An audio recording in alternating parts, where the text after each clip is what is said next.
Hello, my name is Maurice Washington. I want to welcome everybody to another episode of Executive Talk. Those who are watching live and those who are listening later on our podcast, thank you so much for joining us on today's segment.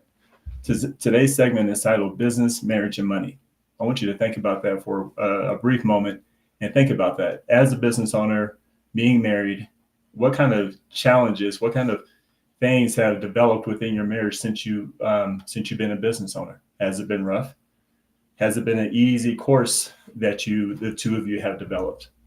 In today's segment, we're going to talk about that. And with me today is Kerri Farren with Summit Global Private Wealth to talk to us about her history and her relationship as she's seen people and met with clients such as yourself and some of the situations she's ran into. And we're going to provide some solutions here at the end. So without further ado, let's go ahead and bring Kerri to the stage here. Kerri, how you doing today? I'm doing just marvelous, and I love being brought into the stage.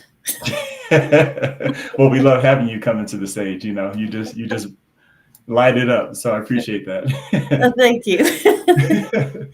So talk to us about this year. Obviously, we've had a lot of changes. The election's gone through. Now we're coming into kind of a fresh start.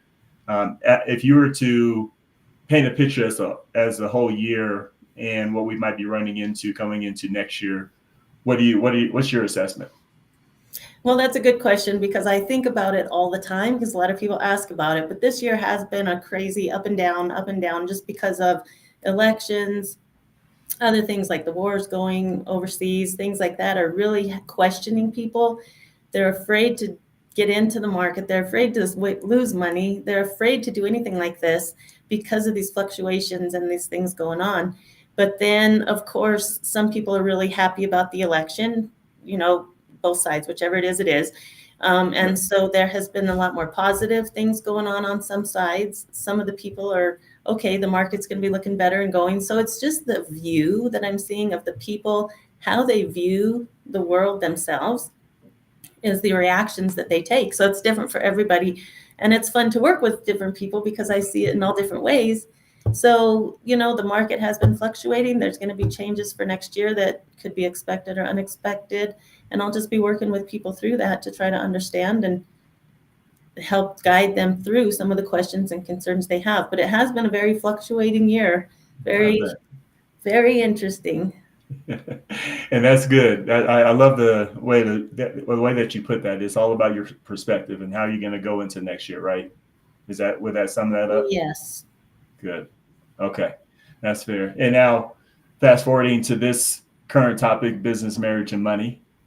Perspective is everything. So, just give us an overarching glance at how you feel about this topic and what you've seen over the years. This topic is a really good topic. I remember when we first started talking about doing this, I was really trying to come up with, okay, what concepts or questions or things do I have in my head? And it took me a while. But then when I really started thinking about people that I've worked with, people that I've talked to, things that I've seen, I think something like this is very important because I have gone through people with divorces. I've gone through people with new marriages. I've gone through people with kids. All of these different levels of their life changed everything overnight in some ways. Yes. And it just made me think more of how important it is to understand each other's view on any kind of topic, especially when it comes to money, that they need to have some kind of connection on that and not fight it. So yes. I've seen a lot of that. I learned a lot, and it just made me think about this topic a lot more about what I've experienced. Okay. Well, let's jump right into it because you're just like any other time, you always set the stage for us just perfectly. So let's go ahead and talk about define the power of money. And you talked about, and you've been talking just in this brief moment, a lot about perspective, right? And what we're finding is perspective is a huge part of how you're going to react to any situation and how you're going to respond, right? So when it comes to money specifically, let's talk about these points here. So the power of money, belief, your childhood, influence it has, perception, how you think, and how it makes you feel. And the key component I want everybody to really key on is the word power. And Kerri, within that, you talked about some divorces, you talked about a lot of changes in situations. Talk to us about some of the power that you've seen, and I'm going to go ahead and chime in towards the end here. But what do you think about some of those bullet points that we had just mentioned there? Yeah, so as I look back at this, and like I said earlier about thinking of, sorry, apologies about that. Thinking about what I heard from, sorry. Okay, I'm okay now. I'm clear. You're all right. See, this conversation gets you choked up and gets you I know, I'm already going. choked up with this. Yeah. Yeah. So when I talked to a lot of clients, I really started paying attention to what they said about their history, about what kind of things are making them react to money and life and everything now. And I just noticed different things on how the parents brought up the children with the belief of what the money was all about. Things like money doesn't grow on trees and this kind of stuff. So the belief started coming into the children's head that it was hard. The belief about money was hard. And that all came through the childhood. The influence that it has in the future is they're still remembering what their parents had said. So they're out there working really hard, trying to do all these things, and they're making it harder. Perception of money is different. Some people think it's great and really useful. It's there for a purpose and we use it correctly. But other people see it as it's an enemy. Money causes all these problems and stuff. And it's just because of the way you grew up, how it makes you feel. Mm-hmm. And I've heard a lot of stories about people that they grew up with parents were really tight with the money. And so it made the child think that money's tight and it's going to be that way forever. And it doesn't help them open their mind and think about it a little bit more about other opportunities or options that are really out there. But the way you grew up, you never saw that. Me being one of them, I will tell you, growing up as when I was younger, I saw money like that. And I really didn't realize till later that that is just a mind thing. It's your own thoughts going in your head about what money's all about, the power of money is all about. Yes. Yeah, you're hitting the nail right on the head because the power of it. And to me, Kerri, I'm with you on everything that you said. Well, I want to hone in on to the people that are listening, and the childhood experience is everything. That's where that power to me starts with how you view money. One of the things, and parents get a hard time when it comes to raising children, because it's probably one of the hardest things to do. You're trying to be yourself, and you're trying to raise a child, and you're trying to be a husband, and you're trying to be a wife, right? So you got a lot going on, and a lot of times you don't have the capacity to really think about how you're showing up. And so with that, and you said it spot on, with that childhood experience, depending on how that parent was, will severely determine how that child is looking at their money. And very rarely do you as a parent talk to your 18-year-old or 19-year-old or 20-year-old and say, how did you view how I raised you? You don't typically have that conversation, do you? It's typically get out the house. I don't want to be here. Right. Yeah. That's funny you say that. I was like, yeah, I never heard that. Yeah, you never heard that. That's right. And so when you think about that launch off conversation has never transpired.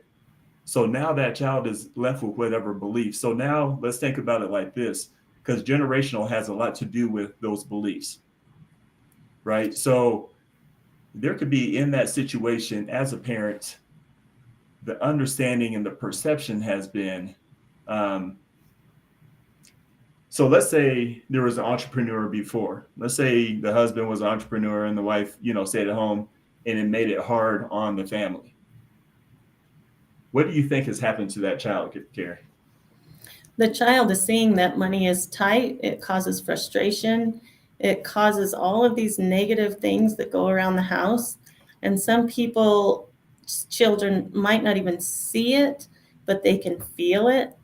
And they don't know what's going behind their parents' door, as the stress about money, but they can feel it. it doesn't matter really what they see, but they feel it, and it causes stress. And all of a sudden this stuff goes into your mind about what's going on behind that closed doors is what my life's going to look like, because this is what I'm used to. That's not what it's saying, but those are the kind of things that are going through, and that's what's kind of put it in your head, what money's all about and what it looks like.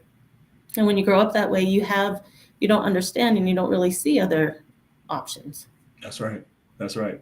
And you said it just perfectly. The conversation never took place. You just saw it, you felt it, and you're experiencing it on your own, and just kind of had to take it as a child as to what's happening and make up your own mind, because without information, you fill in the gaps. Mm-hmm. That's just a natural instinct. And so it brings me to this next topic here, and it comes to your belief about money comes with you into marriage. So I'm going to bring up this bullet point: your experience with money as you're growing up, how your parents interacted with money. Did you grow up in a household where one of your parents was a business owner? And what is their perception regarding business ownership? So talk to us about the perception of business ownership, Kerri. How have you seen this change the dynamic of folks coming into just adulthood? Yeah, starting on that last one, the perception regarding business ownership, business owner, that is big, because I have worked with couples, that one especially that I'm just thinking of, they both had really good jobs. They were bringing in the money pretty well. And then one of the guys decided to go off as an entrepreneur and start his own business. And it was tight, of course, at the very beginning. But what I recall when I'm looking back there is the way that the couple were so well together. I'm not saying they're not anymore. It's just you saw a change in that they were compatible with each other, had the same goals, doing the same thing. But that's because they both had the same view on what employment was. The same old process over and over and over again. You get hooked to that. The money's coming in, and that's just the way it went. But then when I saw the other one move and want to expand and go to something else, it did kind of put a little bit of a conflict at first, because the other side wasn't used to that. They don't understand how that worked. And it did turn into, I saw a level kind of change of, they were both kind of equal here with employment. It is what it is. We're just average, blah, blah, blah. But then the entrepreneur, started looking bigger, because they looked at more opportunities, better options, but the money wasn't totally agreeable. They saw it totally different. And that can cause big questions, big concerns. And you have to have a total belief in each other on those kind of things, and have to talk about it before it starts. That's true. It's one thing that's strong about folks is, if you really want to know somebody, find out what their belief is, because that is a belief that's concrete, is stuck, is who they are. That's the decision making that they're operating around. So if it comes to that, and you've seen this as a child, and you've had some experiences around money, it leans a lot of people specifically towards W-2 lifestyle, right? Because they want to see that guarantee. They don't want to experience that same feeling that they had and that their parents, and based on what they saw, to go through that type of hardship, right? They want that comfort. Or they saw, their father and mother go ahead and make it. They both worked for a company and went through, and then that was that. So that became a lifestyle, and that's how they got through life, and that was their first experience as far as how the marriage goes, right? Mm-hmm. So this belief is strong, and it comes with you into the marriage, which is good or bad or indifferent, I guess, depending on the situation. But this is how we're going to build this, because I want for us to talk about this, because I know this is extremely specific, and this is the frequency of income in your marriage changes your reality. So obviously everybody knows you have twice a month, you have weekly, you have monthly and biweekly. Talk to us about the comfort that you've seen and how people organize their lives around this type of system. Mm-hmm. It's something that's very repetitive. It's the same thing over and over. They know how much they're going to be making. They know what their bills are, and they know what they have to pay, and the whole process. And so it's just a habit, or some kind of competitive, or what's the word I just said? Repetitive. Yeah. Over and over. Competitive, repetitive, same thing. I don't know. But repetitive over and over. And so they're used to it. And even though if they know they'll have extra and it makes them positive and happy, then that's good. But then there are other times, even though they have it scheduled and planned, it's still really tight. But at least they have a plan. So either way, there's a stress there. But either way, at least they know where they're headed, where they're going, and they're comfortable with that. Yes. Yes. And that's interesting. That's an interesting word, comfortable, because as I'm growing up and getting older, I'm really understanding words now. Comfortable, and you have to understand, folks. A lot of us come into those marriages with this frequency. This is a security frequency. This is telling each other, weekly I get paid XYZ. Monthly I get paid XYZ. So you're saying to each other, okay, I'm comfortable with this situation. Okay, I feel like I love you. I feel like I can make it the distance, and you're getting paid. So I know you care about your well-being. I know you'll keep me secure. I know that's important to you. So there's a lot of decisions. So it changes your reality in the sense of your plans and decisions are starting to be made based on this frequency. And I think I feel like this is where the rubber hits the road and your marriage actually starts to develop around this security, folks. And what I mean by that is you get a mortgage. So your credit is on point because you've been paying your bills on the time, because this matches your frequency. You've been able to pay them, so you're able to get a mortgage. Now you see that you have a extra disposable income, for lack of better terms. So that tells you, okay, let's go ahead and have children, because I know you're mature. I know you're going to take care of me. I'm going to take care of you. We're going to take care of the bills. So you start having kids. You start developing a lifestyle based on this frequency. To me, Kerri, I'm going to pass the ball right back to you. Does this develop a new belief system within that household? Mm-hmm. Definitely. The belief system is, this is the way we were taught kind of to grow up, to work. Yes. Repetitive. The same thing, kind of a little bit, but kind of looking at it as go to school, get a job, and then hope you can retire. And so that's what right. you kind of grow up and learn with. And so you're comfortable with that, and you think you're doing the right thing. Yes. Because you're also not looking outside, of what you learned growing up. Yes. And so it just becomes a repetitive thing every month. It fits them well. It's agreed upon. They understand it. And that's just the way it is. And so it's at least they're comfortable and on the same level with where they're headed. That's right. Folks, when it comes to marriage, you start to develop an identity real quick. And one of the things, and the reason why this particular slide is really important, is now we're coming from your childhood experience to now you're 18, to now you're married, or you're in your adult years per se. Now you're married. Now you're starting to develop this household and this new lifestyle that everybody is secure with. Understand, you're sending 20,000 messages in that marriage based on this particular moment. You're sending, this is what our life is going to be. And it doesn't mean you're satisfied. It just represents where you are today. Okay. And I want us to really understand this, because this is the moment that I feel changes the whole course of a marriage. All right. Especially when it comes to business ownership. I'm going to bring this up because I think this is just as important. And I'm glad you brought these points up, Kerri, because these are on point. So one of you has decided that that business ownership is the next step for their life.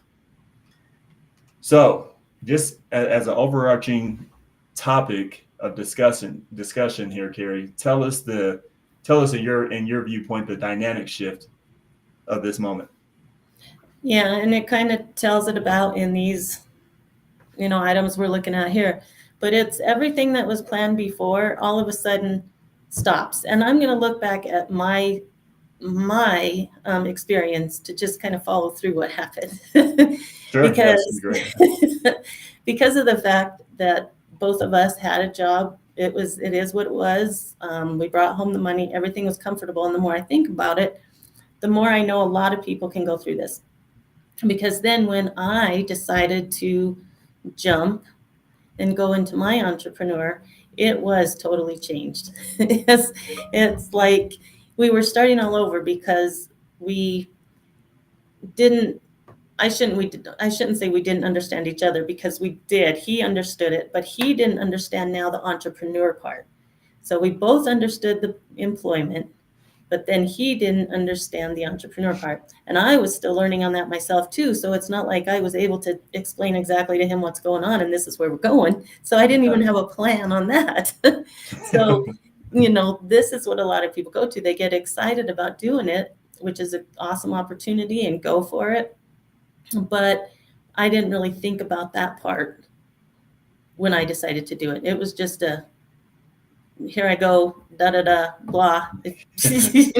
Not even really talking to him about it. Right. I see. Yeah. So what I learned from it is that it really is a whole new chapter in your book, or a brand new book, whatever, because you have to start over, understand each other's goals and objectives again, and learn how to agree with them in a way, and start over again on now, how are we going to look at money? How are we going to schedule everything now? How are we going to plan? How are we going to do this? Because it's a total change.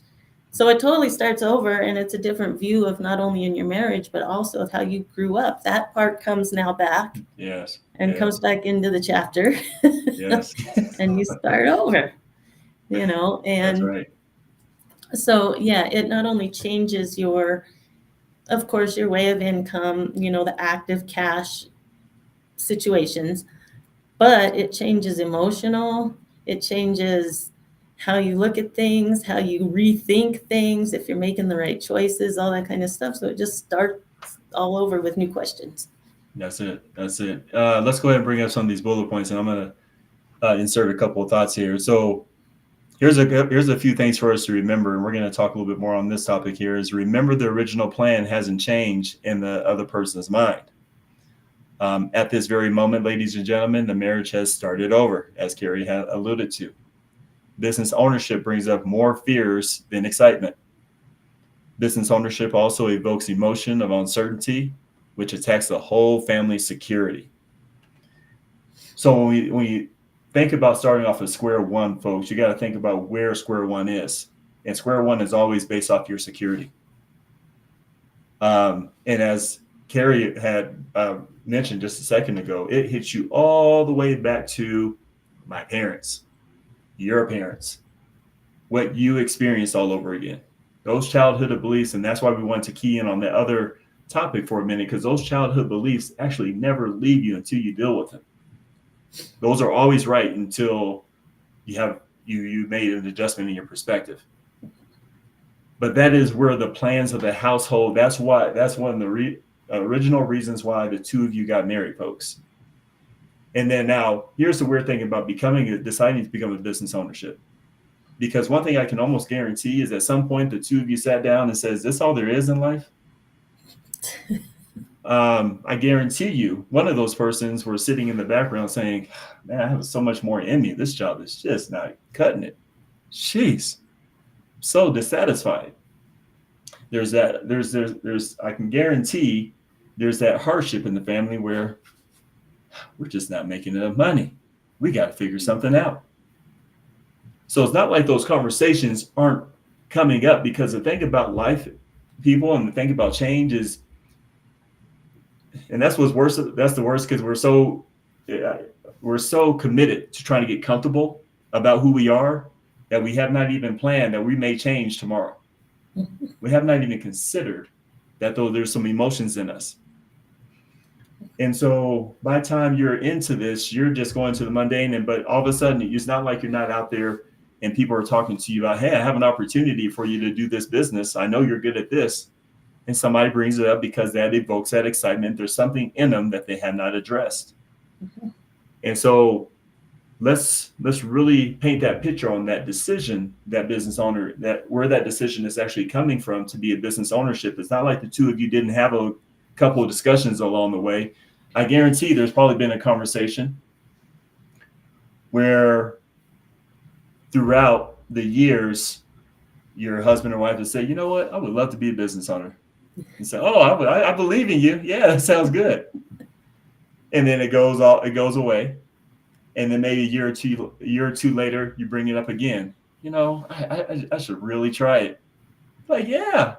But I feel like there's a part of you that you're like, I don't believe you're actually going to do it. Do you feel like that conversation happens, Kerri? Oh yeah, it happens.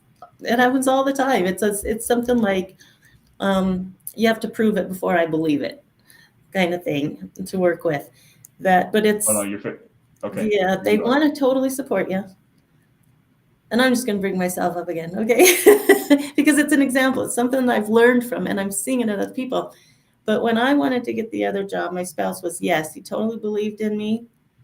Um, really saw the opportunities we had. He knew that he was surprised that I stayed as an employee as long as I did. Because he's Mm, like, you are not the kind of person that could be an employee. You can't be told what to do. So he was very surprised at that. So that's why he was behind me in this and why seeing the change was good.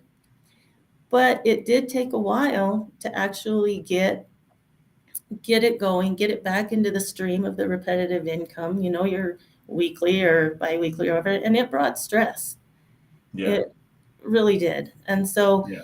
but as the person that he is, and any other couple out there, I know that my experience is a whole bunch of other people's experiences that it came Absolutely. to Yeah. this. That the Yeah. relationship was still good and the person supported you, but there was a belief like, oh crap, what happens? This doesn't work. Our money is halfway, That's right. split. We don't have more income. Yeah. So that's where the relationship, I think, comes in, is the trust that you have in each other and the faith and the Yeah. belief that you have on the other side. Because that's what you really need. Because if people are on the sideline and it's in their head that they don't believe it, you can feel it. Again, it's like the thing I Yeah. said. If those people have those negative feelings around you, you can feel it. That's And it right. also brings you down and makes you double think, is this the right choice I'm going to make? Yeah. So it's just a circle for a while, and you think about it, and then you look back at it, and then you think about it. And sometimes it does take time, but the more you think about it too, the more you're not going to do it, So it can, That's just right. because all those thoughts get in your head. But it is, I think, all of this stuff together, making these choices, doing these things together, it's all on your objective of how you see the future, what you want to see in the future, and if the person really believes in you, Yeah. that if you're intelligent enough, if your spouse tells you you're intelligent enough for this, you know what you're doing, you shouldn't be at that job and get paid what they're paying you. You deserve better. You deserve this. And if you have that support with you and the positiveness, it helps tremendously. It does. It does. And I like what you say, because it leads right into our next conversation. But I want to hit something on that particular point.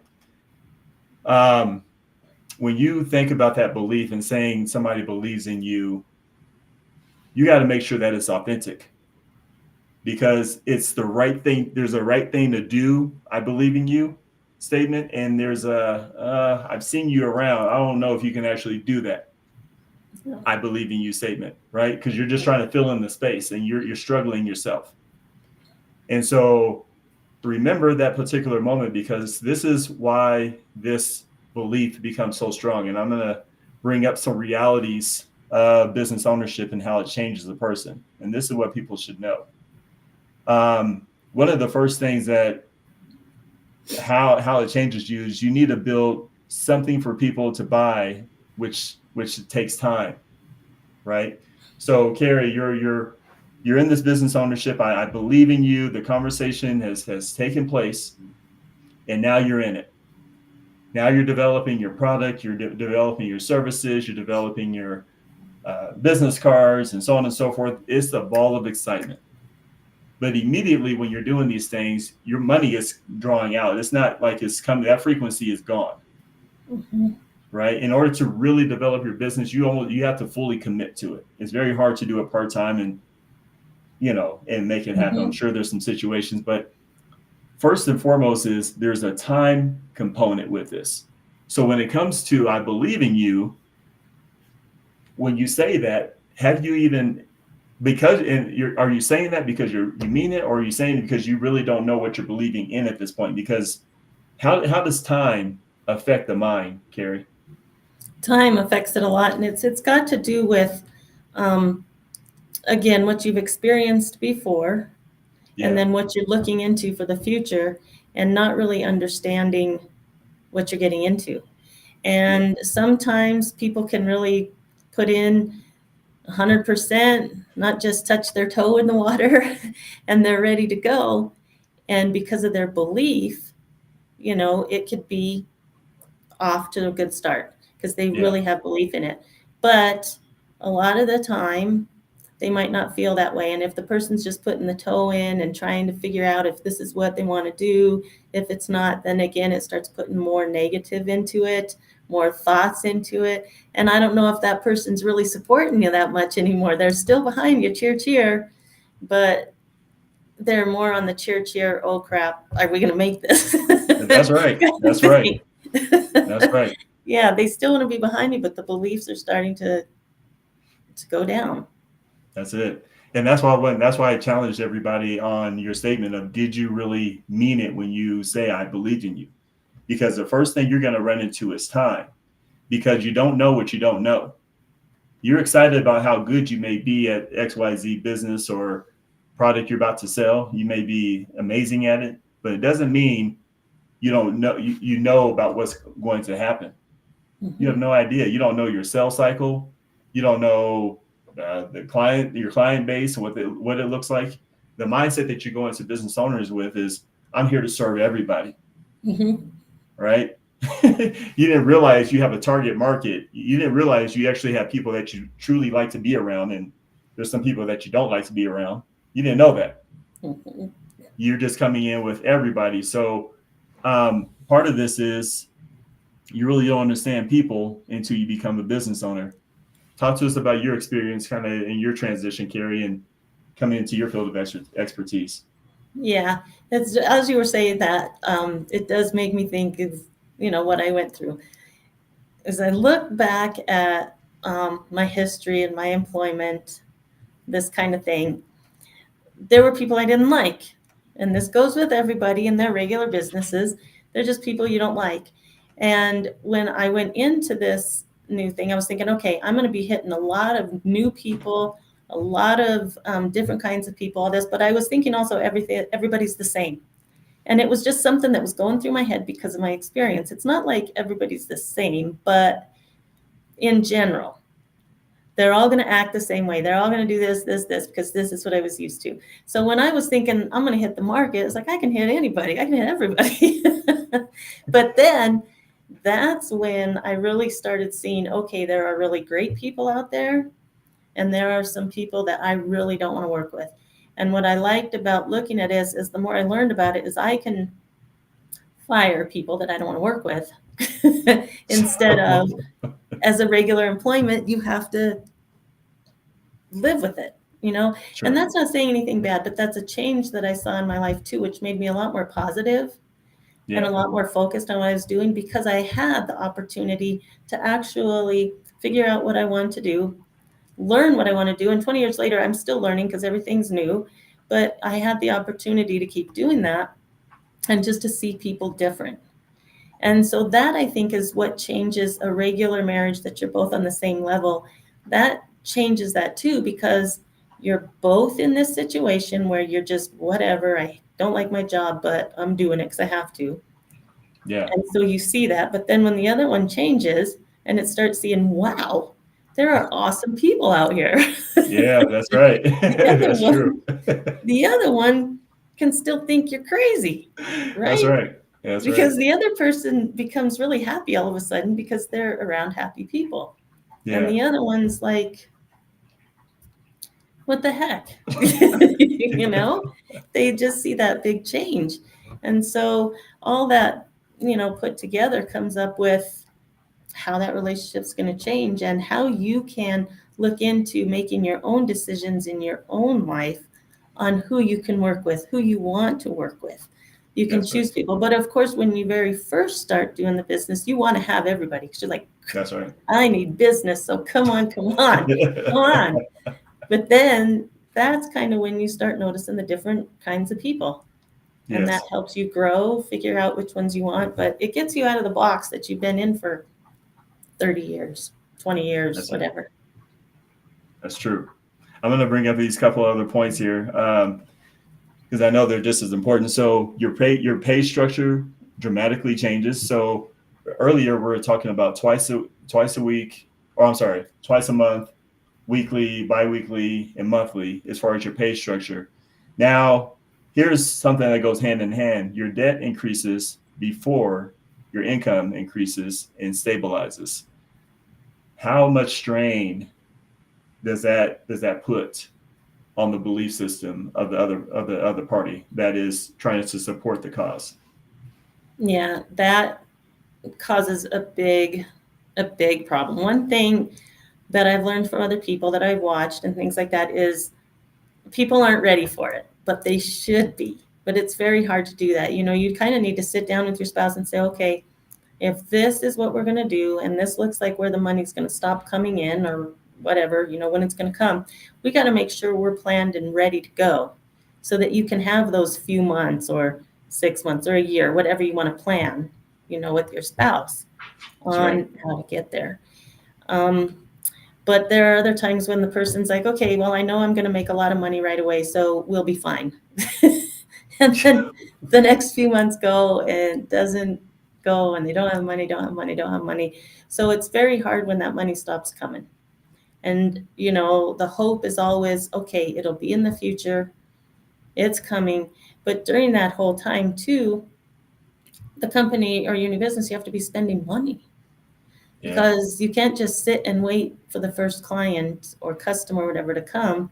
You have to be out there showing yourself, expressing yourself, meeting new people, attending things, marketing, learn how to start marketing yourself. All that's going to cost money. And if that's not planned, but assumed that it's going to come right away, then, that's a big problem between the two. So the biggest recommendation is if somebody feels like doing that, you have to get down with your spouse and really look over your money, what's saved, what's going to be coming in and going out, and really understanding what's going to happen in the next 6 months to a year, sometimes even 5 years. I've heard it takes it's the 5 years that's going to show if your business is going to work or not. So you really have to look ahead and understand the waves of that and your ups and downs of your income and everything, and just be ready for it. Again, that's why it just proves, again, you have to be in a relationship with your spouse and understand the process on how it's going to look in the future. So they're going to be ready for it. Yeah, I totally agree. And, Kerri, I think the real message here is the comfort, the security makes you go to sleep. Because now actually what you're learning about yourself is you're not ready for a change to occur. And this change is a change for the future. This is a change but you're actually experiencing hope. You're actually experiencing faith. You're actually really putting some stuff out there that you didn't have to put out there. Mm-hmm. That's the thing about being W-2 versus entrepreneur, is that your faith just has to be in the boss and that everything is going to work out tomorrow and you're going to have a job. So your faith and your hope is actually in a compartment, for lack of better terms. Now you're actually looking at the marriage as a whole. Once that quote unquote security is taken away, you got to have faith in development. This is the first time you're actually seeing development in real time. So it is business ownership, but what you're actually looking at in this present moment is development. You're actually looking at a change. And this is for the entrepreneur. This is for you to really understand something about yourself. Mm-hmm. You in the household, folks, you create a brand. You do some silly stuff around the household and you think, okay, I'm goofy, you're cute, I'm cute, we're fine, right? You kind of just keep on doing this song and dance.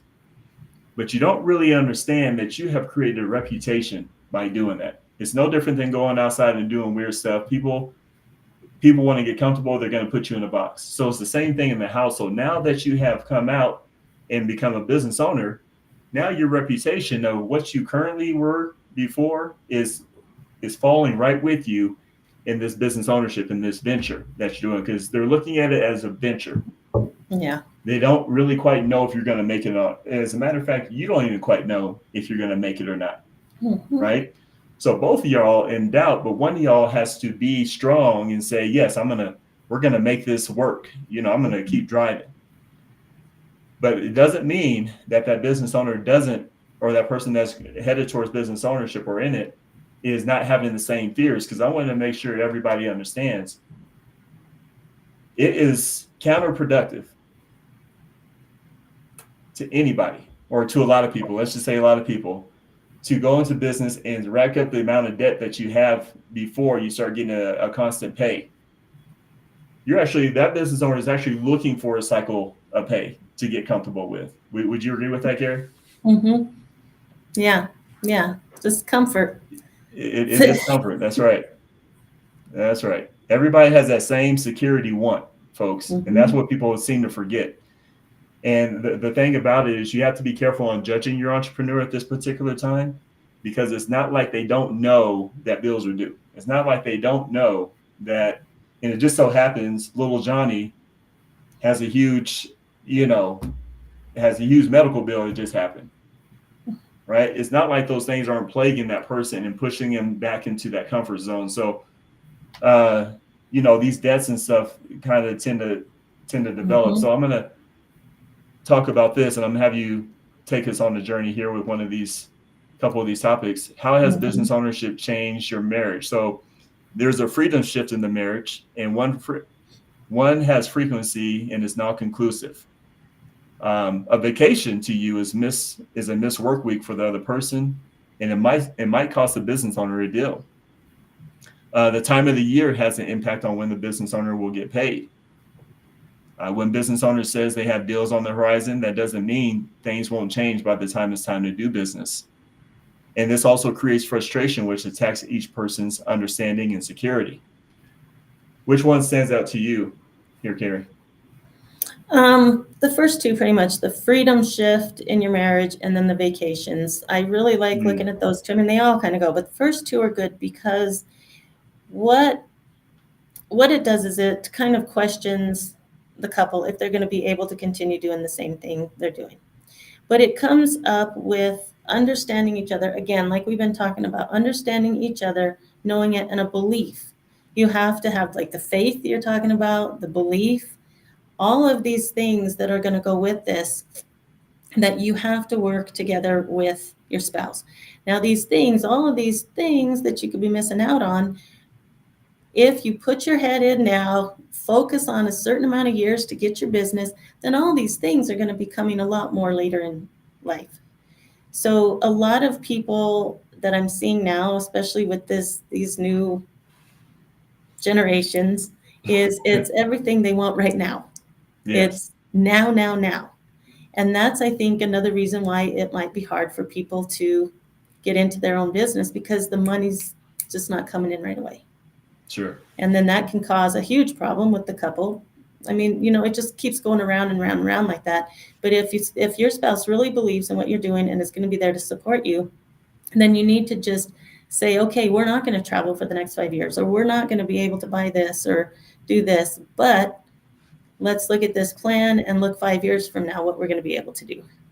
And like, well, that last one doesn't mean things won't change, but is probably looking to change. It's just going to take time, Yeah, and it's frustration and all that stuff. But that's where the couple or the family just has to get together, talk about it, and really understand that money doesn't come fast like some people think today.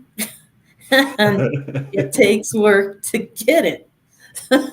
And that's that's what couples and families have to do, is look into the future, say, this is what I want. This, I mean, I've been working with people that have really worked hard, and now I see them, they have 2 homes. They're down in Florida now. Some other people are buying these new homes, but they have been working their butts off and not doing the things they wanted to do for so long. yeah, So I see it, but people really have to look in the future and don't think about crap, we can't have all this stuff now. We're going to be pretty tight for a while. We're going to be, a slow move for a while, whatever it is. But you just got to think about the future and the huge difference it's going to make than staying in your employment right now with the same amount of money. You may get laid off. You never know. It's just things you've got to kind of take control of your life and do what's good for you and your family.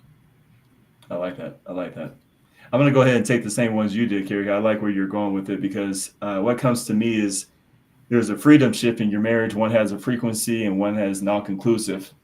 That stands out to me because that's where a lot of the frustration happens. It's one of those things when you have those good days and bad days, right? You have your good days when, okay, I see that you're working, you're moving. I know it's going to work. I got you. Everything is fine. Well, then all of a sudden, the person that has the frequency, meaning the twice a month, the biweekly, that have that frequency, they want to do something. They want to go buy something. Remember, I want you guys to be careful because remember that business owner can't move right now. Mm-hmm. You may cause evoke something, meaning inadequacy at that very moment because they can't move the same way that they used to. Mm-hmm. So there's a sensitivity that I feel like needs to come to the table in this moment. But typically, because you can't move the same way together like you used to, there's frustration at the table. It's okay, fine, I'll do it. I know mm-hmm. you need a way. I know. Understand those little moments right there actually defeats your statement of we're going to make it. Mm-hmm. Actually you're sending signals to the person that I don't believe in you. So this is a very sensitive time because there's a huge gap there. That person is itching for that frequency and they don't have that freedom anymore. They have to think about things a little bit they can't just go on vacation anytime because that has to be planned out in a certain way. That vacation mm-hmm. can cost an email or a call and mess up their business. So this is a lot of the reason why business owners are working around the clock. It's not because mm-hmm. there is a bad time management that comes around, but at the same time, when you're trying to work yourself back into that freedom, working yourself back into the comfortability that you're looking for, so that way you can engage with the family, go on vacation, everything else will be fine. That is a lot of work to actually get to that place. Mm-hmm. And so it's one of the things I think we should all be aware of in this particular conversation.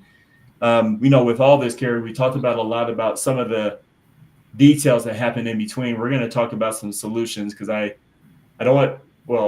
know just knowing you, Kerri, you don't want people to feel like there's no solutions to this. And I want our viewers to know that there are solutions to this. So let's talk about some of the things and how the dynamics we can come up to help get this going. So before it gets out of hand, remember your vows. Richer or poorer is what is being pressed upon at this time. Do you want to take this one or you want me to take this one? Well, while you were saying that other thing, I'm going to go back for just one little thing. Okay. Just to bring up about the relationships and things. As you were talking, it also makes me think about people I know. If the spouse is if the spouse is like off of work, like it's his weekend, and you still need to try to work, what they do is they don't understand that just because they're off, that you need to be off. And if your office is in the house and he's in there or she, whichever side, they seem to think that you should just be doing stuff with them. And I have heard about clients on this that I've spoken to. I've seen it, and it's just really weird for me to put together, okay, this person is really supportive of you. They believe in you. They see all this happening, but then when they're home, don't work. It's like it's on one side for the other, and then they complain if you're not doing business. Then they complain, but it's like because I wasn't working 2 days, that I should have. And it takes the time as an entrepreneur. Sometimes you do have to work 24/7, certain times. And the other person, the spouse, just have to start realizing that and understanding it. And just like when the door says closed, don't bother me. But I've seen that happen. And and then they turn around and they're like, well, why didn't you get this done? I'll say, because you kept bothering me. Yeah. So that just made me think of what you were saying before, how that can cause distraction and cause all these other things too. So I just wanted to bring that up. And now, it kind of made me think this: how do you fix it? Yeah, It's no, at hand. let me chime in on that, because you're right. Because there's a perception there. There's a perception of freedom that you can just do whatever you want. As a matter of fact, when you're a business owner, your friends, they call you in the middle of the day because you think you can do whatever you want and get off whenever you want, and that's it. Remember, every hour you're not working is every hour you're not earning. Mhm. Even if you're working on developing something for tomorrow, you have to be, your business has to keep on flowing. Mhm. You have to be more prepared than you ever were prepared before. See, the thing about being W-2, this is no judgment. It's just the thing that you have to be prepared for is your task at work. Mhm. Is to, from 8 to 5, you have a task that you need to do all from that time period to get it done, and then that's what it looks like. Well, with that business owner, he's the IT, he or she's the IT. It's, you got to call your clients. You got to make sure you have a client flow. You have to have a pipeline. You have to have a certain organization, even if you're a solopreneur, to keep that flow going. It's one thing that if that business owner starts getting out of habit and wants to have a whole bunch of fun, you can do it. But when you get back home, when you get back 2 weeks later, you're like, I have no deals on the table. I have nothing going on. That's the consequence of business ownership. Mhm.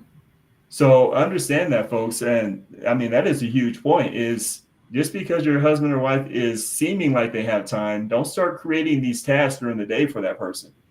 Mhm. Make sure they're quick and easy, so that way you can get into that point. That person needs to get back on task, because it's easy for you to start to develop bad habits, and it's called freedom habits.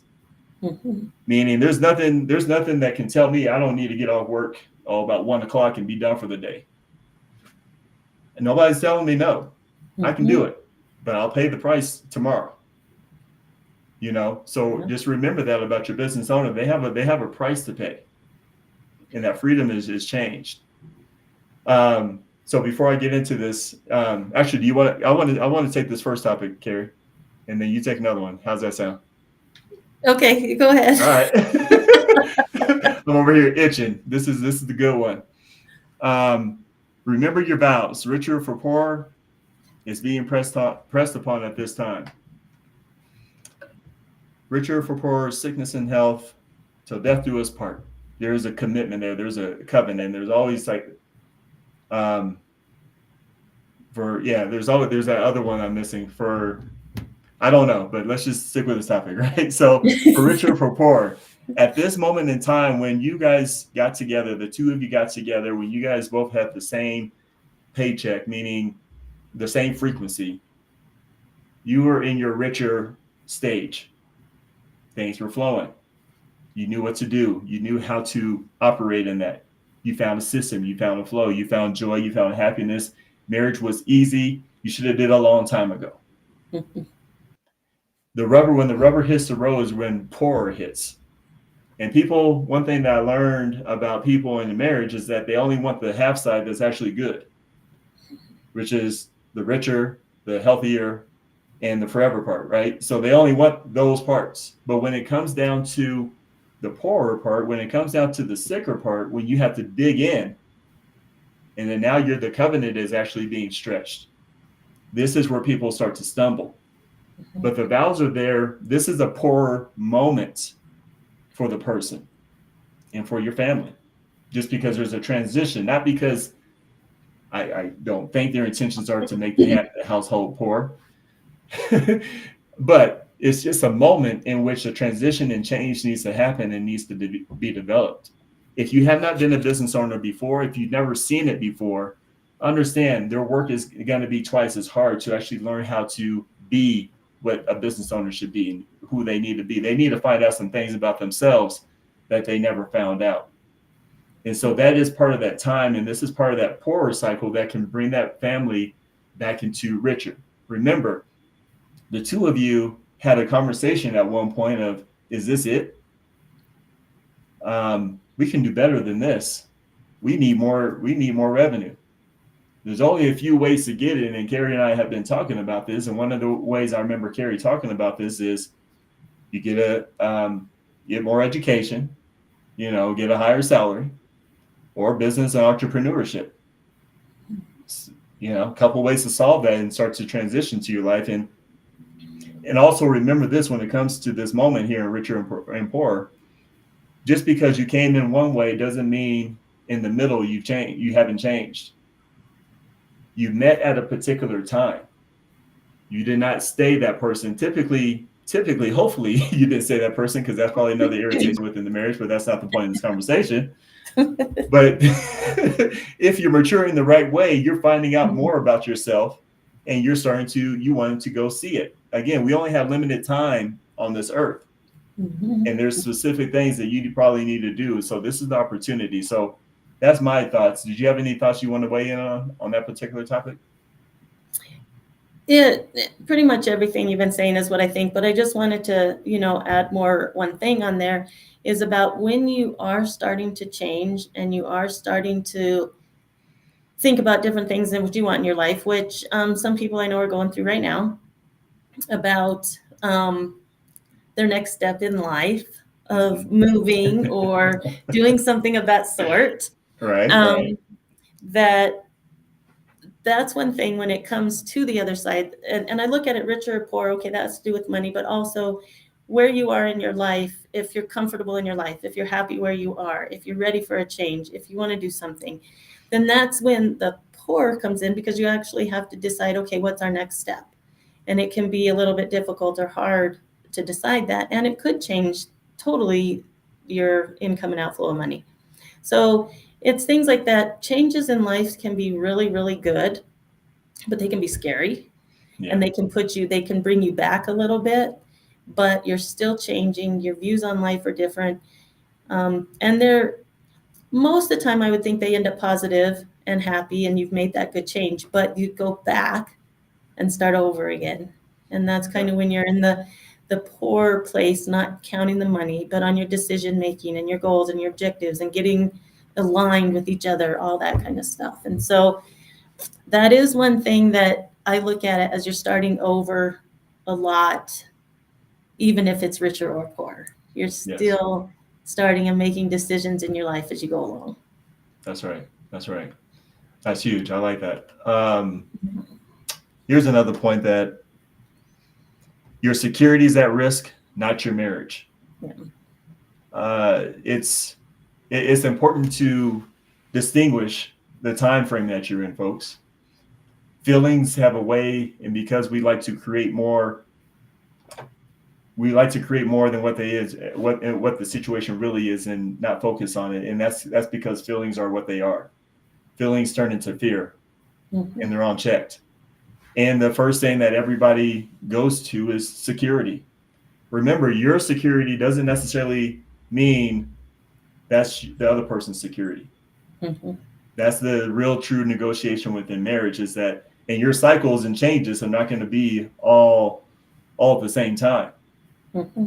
It's part of the patience that actually is involved within making a marriage work, is that your change is now for that person. Yours may come later. So remember, the same love and the same respect that person's looking for. Remember, just because you haven't gone on your change doesn't mean you're not next.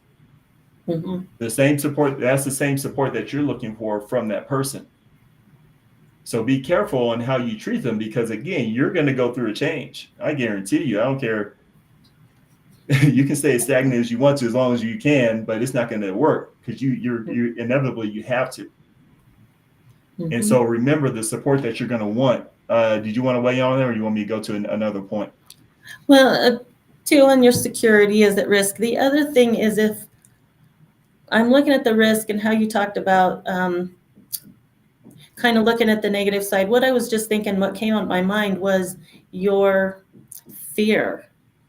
The more fear you have, the more it attracts to things that can cause that fear, and it gets extended to the people that you're with. So like for spouse, if you start getting fear in yourself for being an entrepreneur, that's going to go off to that person too. So security is at risk because if you have that fear and everything continues to go bad because you have that, that's going to cause a huge conflict too, because you're the one that made the decision to want to do something else. But your fear and your negativeness can spread out to them too. You know, you have that happen with a lot of people. It brings that to you and makes you feel bad. But you have to remember that it also goes out to the other. So you have to be behind yourself. Yes. At least 90% of the time. There's always going to be some risk and fear. But the more that you are more afraid for yourself, the more it's going to affect everybody else either. So it goes both ways. That's right. That's right. All right, I'm going to take one more point here. And so make darn sure your family's sacrifice is worth it. Just looking at that. Oh, this is a huge one, folks. Those who, when you're in change in general, and especially in this entrepreneur, you're asking a lot. Hold on, let me express that a little bit different. A lot from the other person to dig deep into a place they've never been to, in a place you've never been to. But you're asking that person to have faith in you, and you have never been there as well. So your reputation in the household starts to matter big time. Are you taking the family for a roller coaster, and you can't seem to commit, you can't seem to finish, but all of a sudden you want to become a business owner? You're really taking a huge chance, folks. Remember, you're accountable to how you're showing up in this other person's life. It's not just your life and you just testing the waters because you have nothing to do. Mm-hmm. This is real life situation. We're not in a world today where you can just take huge risk and think you're just going to bounce back. If you're going to make this risk, make it, do it well. Mm-hmm. With all you have. Get organized, get a schedule, show your seriousness so that person can, because that's where the faith is going to come in. They need to actually see you become and see your change in business ownership and how it's changing you in a positive direction. Make sure it's maturing you, because that's what a business owner should do. Mm-hmm. But make sure at the end of the day, maybe it's 2 years, 3 years, you look back and say, I'm glad you did that. Mm-hmm. I'm glad you did that, because my goodness, you have lives, you have kids. And as we talked about in the very beginning, your childhood belief system based on how you're showing up as a parent. And this can change your generational. That's about how deep your business owner is. It can change your generation on how they do. You came into the generation where you thought W-2 was the way to go. But because of your decision on entrepreneurship, your kids have now learned a new way of doing things. And that spins the generation for your family. So I feel like this is a major twist in your whole push and what you're promoting out there as far as what your family is capable of. Mm-hmm. Did you want to chime in on that? Yeah, if it's a good point, because if it just goes back to the time that we talked before, if I grew up like I did, watching my parents had full-time jobs, do the 30 years, and they did the 30 years at the same place, and that has changed too. But it was like, you know, you just watch as you go. But it would have been so cool and so different. Not saying it was bad. I loved it. But it would be different totally if they would have been, at least one of them as an entrepreneur doing their own thing. And then I would have seen it both ways, and it would have changed my total view on my future. So what went through was nothing bad. In fact, it was amazing. But that would just show how I would feel different for the future. So when the change comes, like if I ever had kids, which I did not, they would see, you know, the difference that I had than what my parents had. And so it could help them maybe make more decisions too, and see that there are possibilities out there. But a lot of the time, if the parents are just growing up with a regular job, the child is not seeing the opportunities. They're not around the kind of people that are doing those opportunities. So they just don't seem easy or even available. That's right. So yes, and it's just like the family, again, like we talked about earlier, the family really has to go to it. And if it can be proven that that husband or wife is right there doing everything they're saying they're doing, going by their schedule, getting all this done, and even though they aren't getting a lot of things done like travel and that kind of stuff, just imagine what it's going to be like 5 years from now. And I've seen that happen with people. They end up going on these better vacations, longer vacations, better places, and just the ability to feel much more comfortable taking that long time off to go be with your family and not have anything to do with work, no stress, whatever. So in the long run, you really have to, sacrifice all that stuff, but be prepared to put that hard work in there and make sure the family understands, if you want this, which I can guarantee you, if you just follow this and, believe in me and believe in my process, then we'll get you there. That's it. So Love it. yeah, it's a big deal. It really is. If the other one just doesn't, and it sacrifices, if he doesn't do the job he's supposed to, and then he's got to go back to a regular job, what disappointment that's going to be to the family, right? Yeah. And the belief will be gone, the faith will be gone, and it would not be fun. It would not be fun. I'm getting like emotional right now after this whole conversation we've had. Yeah. This is like a point that's like, it's not good. That's it. That's right. That's exactly right. Yeah. I love it. This is it. With that, I'm going to bring us back home. Kerri, obviously we've tackled a huge emotional topic because I want everybody to understand, and those that are in it absolutely understand this conversation of it's not easy whatsoever. You're really taking on quite the journey, and I want to go ahead and give the floor to you and give us some final thoughts as to what you would have us do in this next step here. All right. So a lot of the things that I just said can kind of move into this end, about just our goals and our objectives, our family getting together. But one of the biggest things to look at is really believe in yourself, believe in what you want to do in your life, believe the people you want to take care of. Now, there are always good things that come out of this. If you stay at a regular job, you may never hit those goals. You may not, but you could be frustrated on the way. But there are always good things to come out of that. Sit down with your family, like we've talked about. Just focus on what you want in life to be happy. You only live once. Wow. You only live once, and you have to do what you want to do to make it successful and happy. And that is getting along with your spouse, understanding each other, knowing your focus, where you want to go, and being there for your children, your grandchildren, or whatever kind of family you want to have, even if it's just your pets. That's me. But so those are just the kind of things that I want to look at, that I want to let people know is just how to focus yourself, your goals in your life, how you can work together, and just think of all the experiences that you can have if you decide to leave your job. So that's just my input. I think it's an awesome thing. And I think if people want to do it, they want to do it, but they have to look and be planned and be ready for pros and cons through the whole thing. And that's it. And that's it. I want to make sure everybody understands something about Kerri. It's very important. And, when she gets emotional, and some of these shows are hitting her, it's not hitting me in a certain way, but let's just focus on Kerri for a minute. This is the type of emotion that you actually want to see, because you're seeing care. You're seeing vulnerability, folks.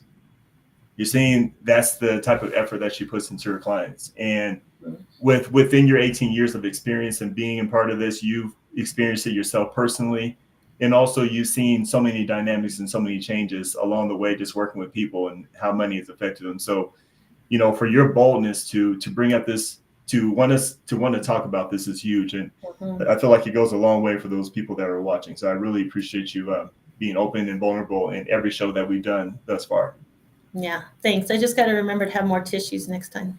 That's right. Kleenex is the way to go. Yeah.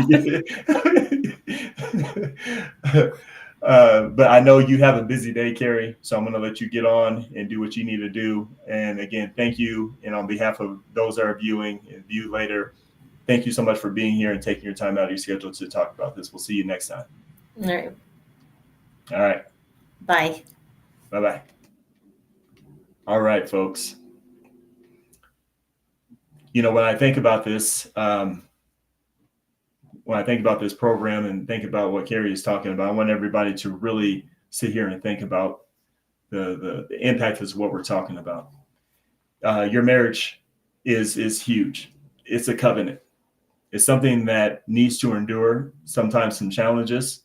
And I understand life. You don't want we're not always trying to invite challenges into our life. Let's be really, really clear. We'd rather have a nice, clean, easy life and no challenges, but life is not guaranteed without challenges. And one of those challenges is change. When you make that change for the better. If your heart's in the right place on the betterment of your marriage and not on selfish ambition of, I just want to make more money, I want to change the dynamic of my of the family, that's what it's about. And that's the heart and soul of that business ownership as you're changing your course of the dynamics of your family. Remember, this is the future. Remember, there's a lot of change on hand. And that is what you're experiencing right now is change. And it's okay for change to take place for the better. As long as change for the better and changing for development, you're on the right journey. Stick together.